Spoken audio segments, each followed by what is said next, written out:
Now for our What in the World segment.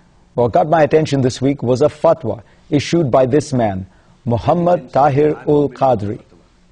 It wasn't a fatwa against infidels, against America, against cheeseburgers, or against Salman Rushdie's latest book.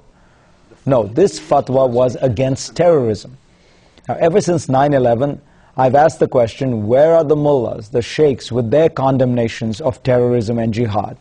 And there have been some, increasingly, but never quite like this one. First off, this one weighs in at a hefty 600 pages. And while past fatwas might have hemmed and hawed about whether or not the Quran condoned terror or particular kinds of violence, this one is definitive.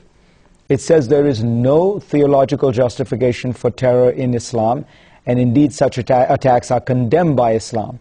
Al-Qadri says terrorists will be excommunicated from the religion. And maybe most powerfully, he says committing a terrorist attack will land the perpetrator in hell. So much for the promise of 72 virgins waiting around in heaven. Now, while Al-Qadri and his organization say they have hundreds of thousands of followers around the world, most of those are Pakistani, as Al-Qadri is. So does this mean the fatwa won't have wide reach? It's difficult to tell. He is part of a larger war that is being waged and won within Islamic circles, and Pakistan is now a very important place where jihad and jihadis are operating. I call this larger movement a jihad against jihad.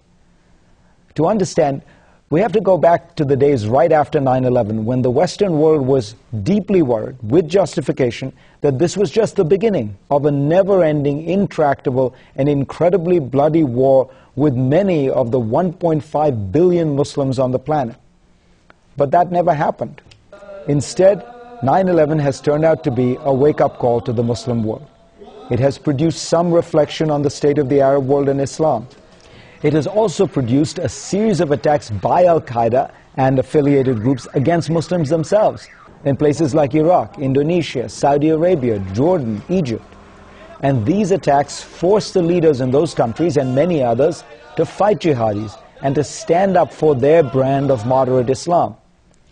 That has all added up to a backlash against terror in much of the Muslim world, and the polls bear this out and elections bear this out.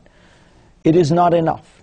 There are still many deep problems within the world of Islam, and more needs to happen. But let's recognize that we have seen some good news here as well.